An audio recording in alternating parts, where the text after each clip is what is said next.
ఆ బెంగాలోడి బాడీ దొరికింది కదా సార్. నేనే సార్ వాడిని వేసేసాను. వాడికి వాటా ఇవ్వడం ఇష్టం లేదు, అందువల్లే. మరి నువ్వెందుకు వాడిని మాత్రం పుట్ చేసావు? నేను అలా చేయబట్టే కదా సార్ మీరు అన్ని కోణాలను పరిశోధించగలిగారు. కోపడకండి సార్. టైల్స్ పరిచే పని బాగా తెలుసు అనుకుంటా. కొన్నాళ్ళు నేను ఆ పని కూడా చేశాను సార్. తర్వాత ఒక చిన్న హోటల్ కూడా పెట్టుకున్నాను సార్.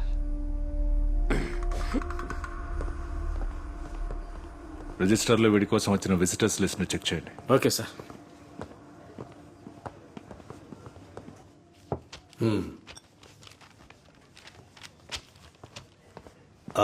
కూర్చోండి సార్. ఆ స్టీఫెన్ విజిటర్స్ లిస్ట్ కొంచెం చూపిస్తారా? ఓహో,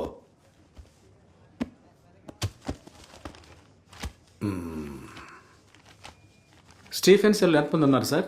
సర్కారు వాళ్ళ లెక్క ప్రకారం అయితే 2, నిన్నైతే 8 మంది ఉన్నారు. అందువల్ల ప్రాబ్లం రాదా సార్? ఏం ప్రాబ్లం ఉంటుంది, కోర్టు నుంచేగా పంపిస్తున్నారు. అవును కదా.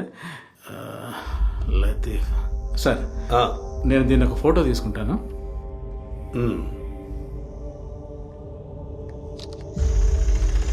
పాపరా పాపు, తర్వాత కలుద్దాం. దిగు దిగు, ఇక నువ్వు వెళ్ళు. చూడు, నన్ను పొద్దున్న 5 గంటలకంతా వదిలేయాలి. పోయినసారి చేసినట్టు చేయకు. మాట్లాడే టైం అయితే అంటావా పిల్ల, అంటావా అంటావా పిల్ల, అంటావా.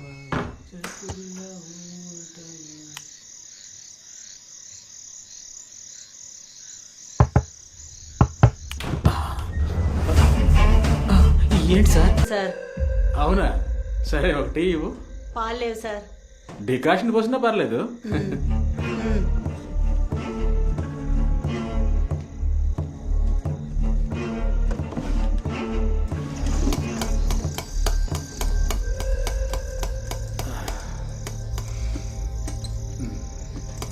ఏది జరుగు. ఇందులో కిరసనాయలు కూడా లేదే. అయితే ఈ స్టవ్ ని వెలిగించండి. అది రిపేర్ సార్, ఎలగదు సార్. అది ఎలుగుద్ది సార్.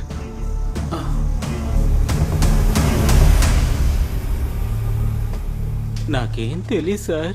నోరు మూసుకోరా.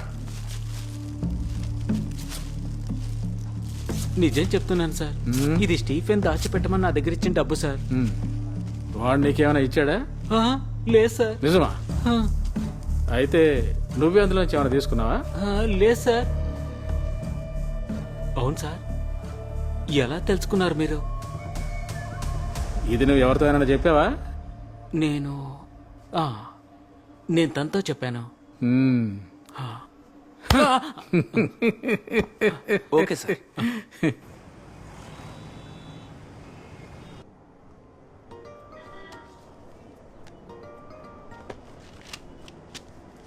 బా, వచ్చేసాడు ఊపుకుంటూ. 4 రోజులుగా అల్లాడిస్తున్నాడు. ఏం కేసు ఇది? ఆ లతీఫ్ దగ్గర నుంచి హ్యాండ్ ఓవర్ చేసుకున్న డబ్బు కేసు తెలుసు కదా. ఓ, రూమ్లో ఉన్నారు, చూసి వస్తాను.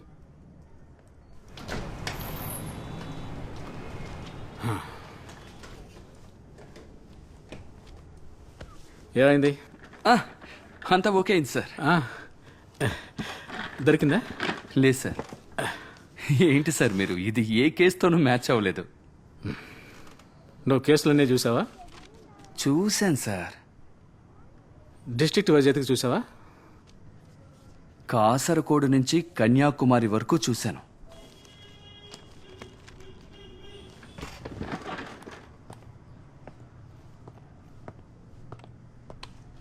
ఇదిగో. సార్, నువ్వు ఆ జేసీఎల్ డేటా చూసావా? జేసీఎల్ అది చూడాలా సార్?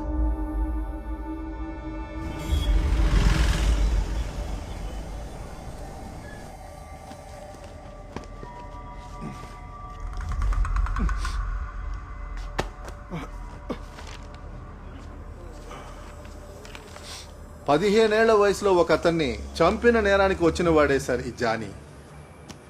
వచ్చినప్పుడు వాడు చాలా సైలెంట్గానే ఉండేవాడు. తర్వాత వాడి హృదయంలో ఏదో లోపం ఉందని చెప్పగా విన్నాను. కానీ వాడొచ్చిన 1 సంవత్సరం లోపే అక్కడున్న వాడన్ని పొడి చేసి ఎస్కేప్ అయ్యాడు. ఆ తర్వాత ఎంక్వైరీ ఏం జరగలేదా? ఎంక్వైరీ జరిగింది సార్, వాడు దొరకనే లేదు. పొడిపించుకున్నాడు కూడా ఎలాంటి కంప్లైంట్ ఇవ్వలేదు.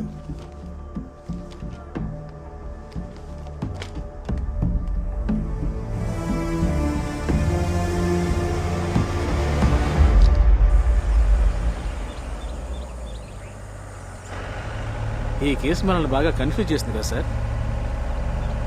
వాడు మనకి బాగా దగ్గరలోనే ఎక్కడో దాక్కుని ఉన్నాడు పిల్లయ్య గారు. వేరే పేరుతో, వేరే ఐడెంటిటీతో.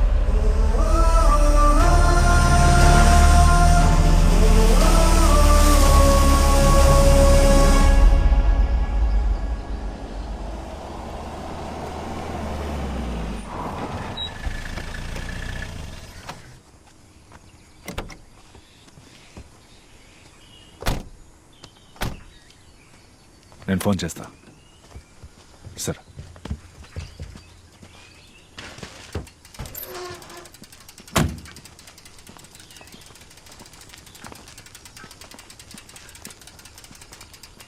పిళ్ళయ్య గారు మీకు అప్పచెప్తున్నాను సార్. ఇందులో ఒక సంతకం పెట్టండి.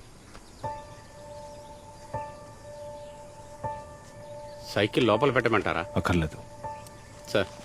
ఉంటాం సార్.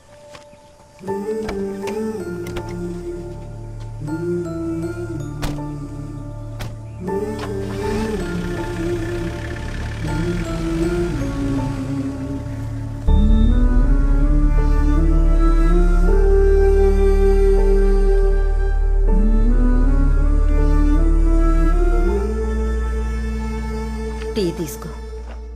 ఆ.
పిల్లయ్య గారు,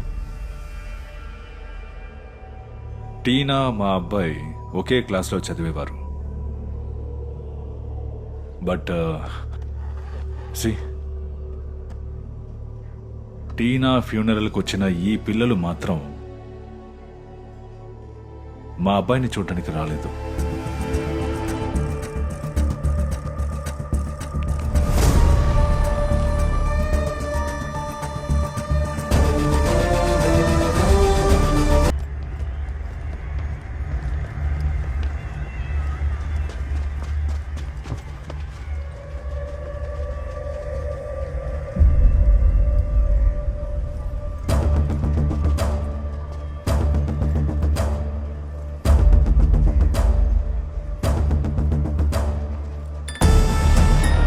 మాథ్యూస్ తన ఫ్యామిలీ మాతో చాలా ప్రేమగా ఉండేవారు. 5 ఏళ్ల క్రితం అనుకుంటా లెనీ మాథ్యూస్ తొలిసారి ఇక్కడికి వచ్చారు.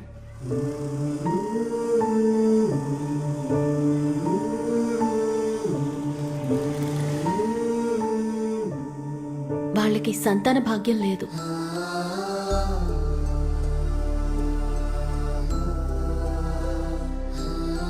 టీనా అంటే వాళ్ళు ప్రత్యేకమైన అభిమానాన్ని చూపించేవారు. ఒకరోజు వాళ్ళిద్దరూ కలిసి మా ఆఫీస్కి వచ్చారు. సిస్టర్, టీనాని మేము దత్తత తీసుకోవాలనుకుంటున్నాం. ఉండటానికి సొంతిల్లు కూడా లేని వారికి బిడ్డని దత్తత ఇవ్వటానికి మా రూల్స్ ఏమాత్రం అస్సలు ఒప్పుకోవు సార్.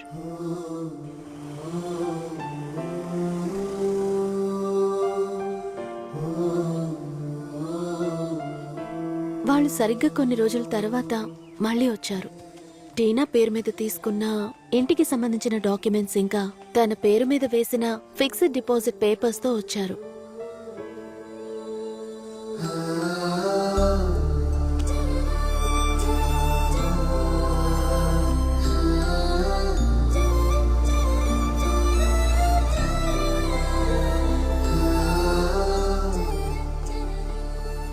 Okay mother. ఆ,